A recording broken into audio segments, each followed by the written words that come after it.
해피 뉴 이어. 오늘 2022년 첫 예배에 오신 여러분들 환영합니다.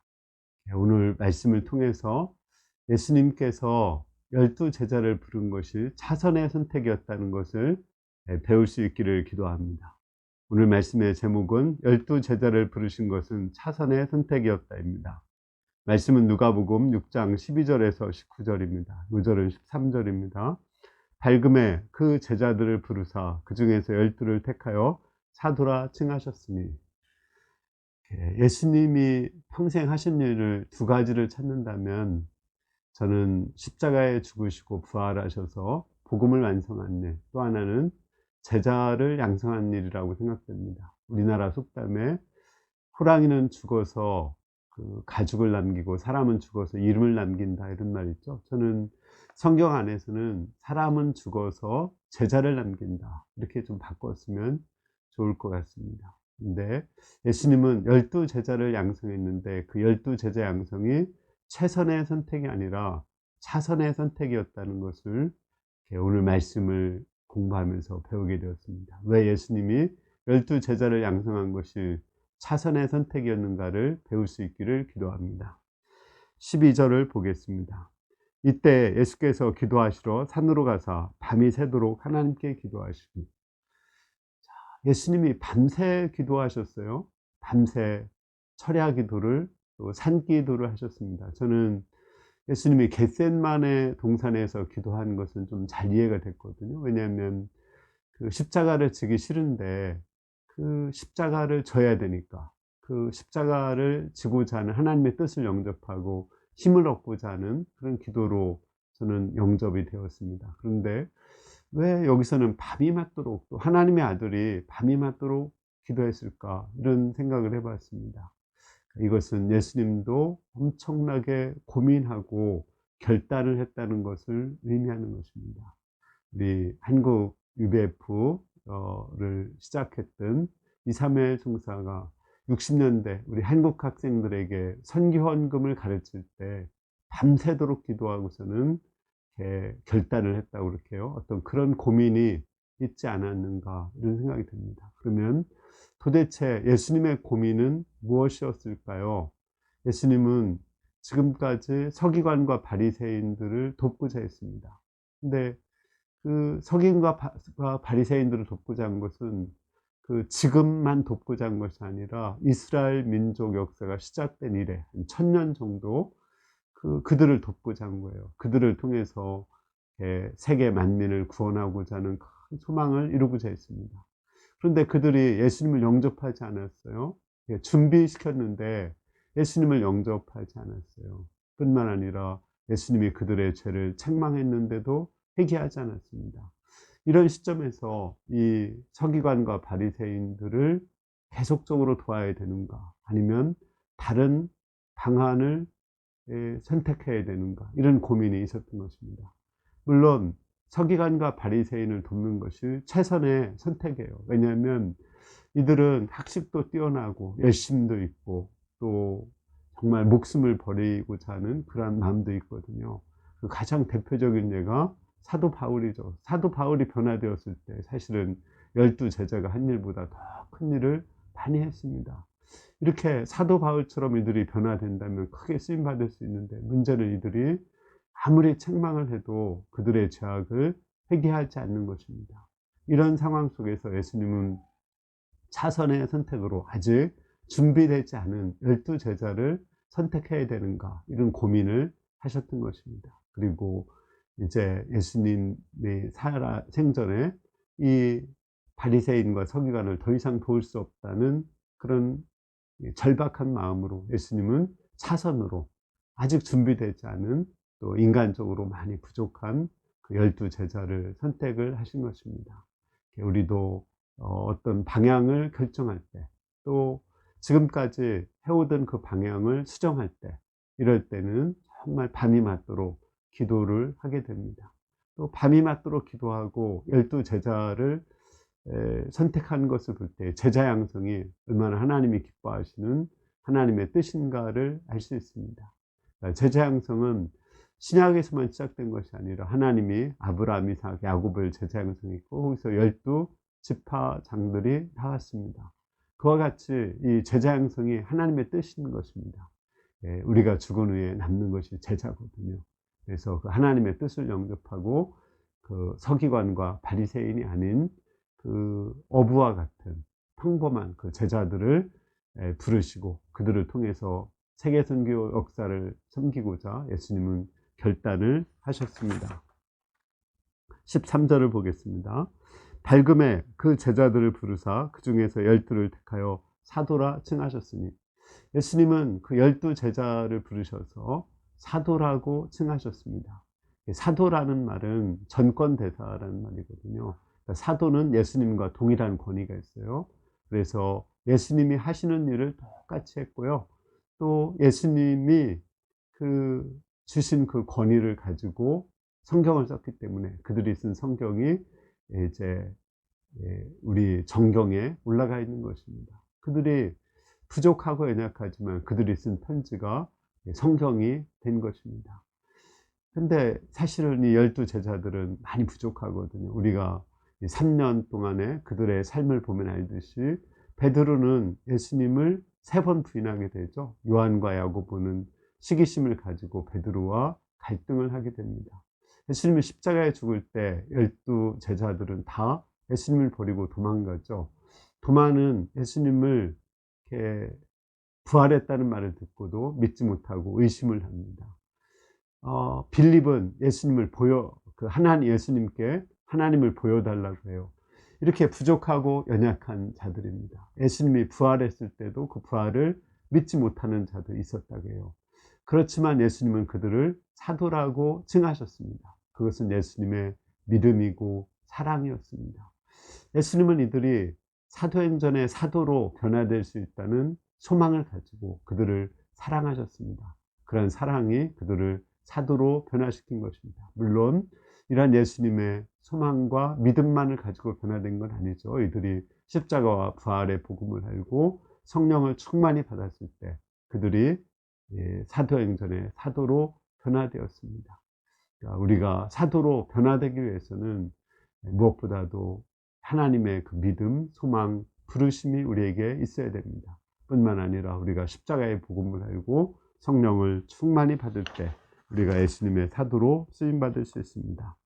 14절에서 15절을 보겠습니다.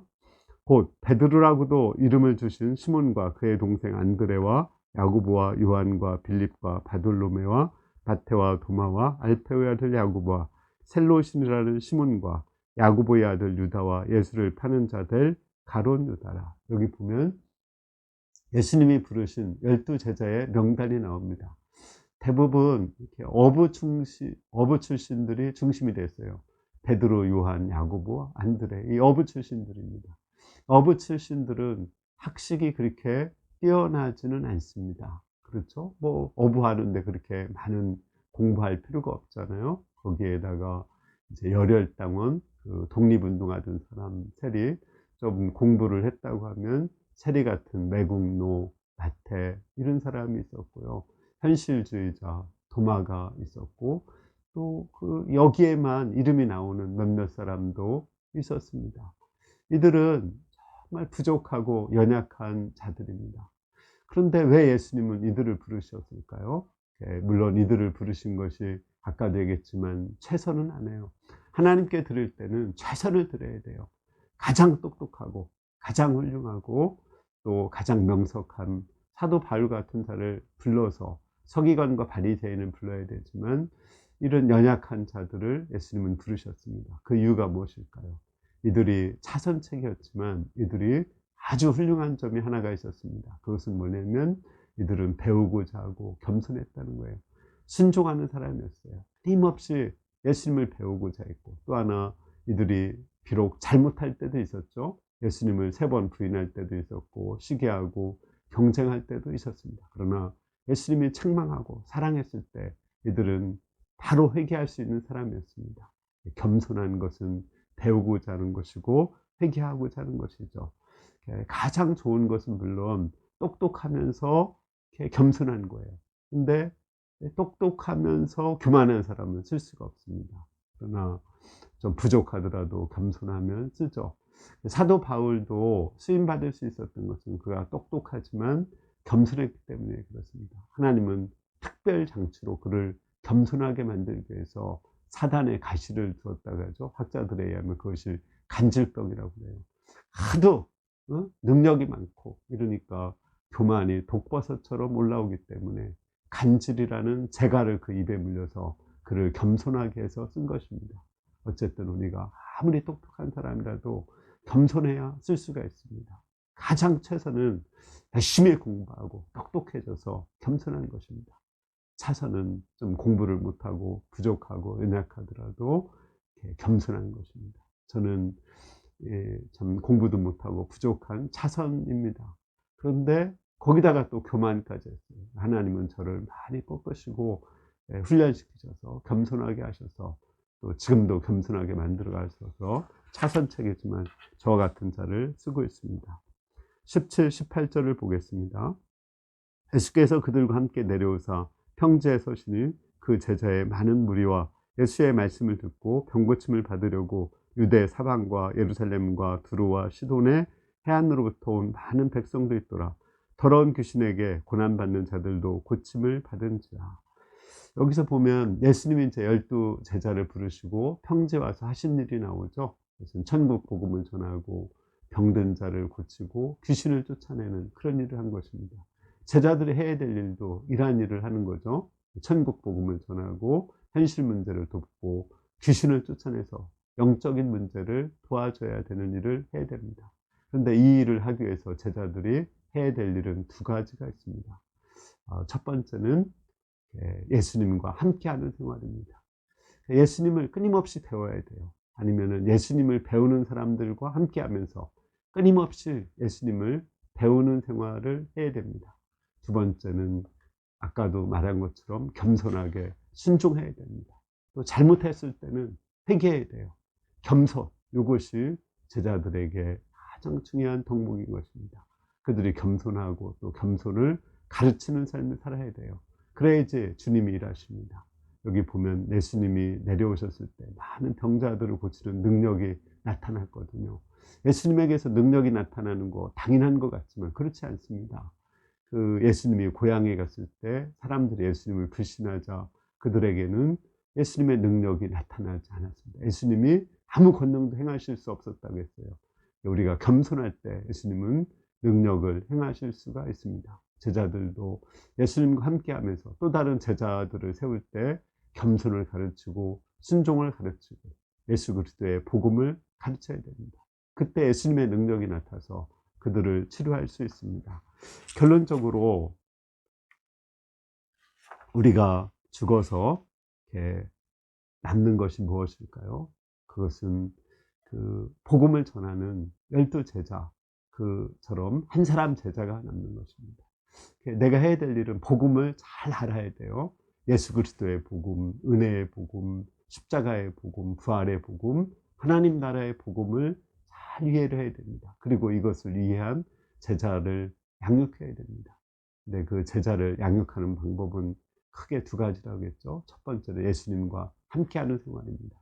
예수님과 함께하는 것은 지금은 무엇일까요? 그것은 말씀과 함께하는 거죠. 또 말씀과 함께하는 사람과 함께하는 거예요. 저는 그것이 우리의 일용할 양식이라고 생각합니다.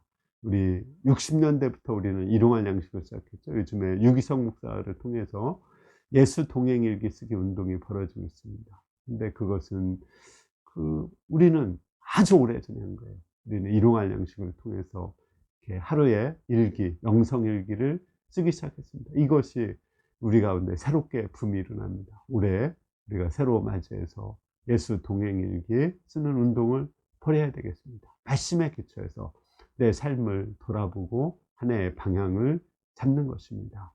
이것이 우리가 첫 번째로 2022년도 해야 될 일입니다. 두 번째는 내가 순종하고 또 순종하는 일을 가르치는 것입니다. 첫째도 둘째도 셋째도 겸손입니다. 내가 겸손해야 되고 겸손한 사람을 가르쳐야 됩니다. 그때 예수님의 능력이 나타나고 하나님 나라가 우리 가운데 임할 것을 믿습니다. 우리가 말씀과 함께하고 또 순종하며 순종을 가르치는 가운데 하나님 나라가 임하고 하나님의 능력이 2022년도 한 해 우리 가운데 충만히 임할 수 있기를 기도합니다. 아멘. 제가 기도하고 마치겠습니다. 은혜로우신 주님, 이제 우리가 죽어서 한 사람 제자 남길 수 있도록 도와주십시오. 우리가 예수 그리스도의 복음을 알고 또 그 복음을 잘 전할 수 있는 한 사람 제자를 양육할 수 있도록 도와주시기를 기도합니다. 우리 주님께서 성령으로 함께 하시고 이제 우리가 좋은 제자가 되고 또 좋은 제자를 양육할 수 있도록 도와주시기를 기도합니다. 감사합니다. 예수님의 이름으로 기도했습니다. 아멘. 2022년도뿐 아니라 우리가 평생에 한 명 제자 양성을 잘하고 예수님의 복음을 잘 이해하고 증거할 수 있는 한 사람 제자 양성을 할 수 있기를 기도합니다. 감사합니다.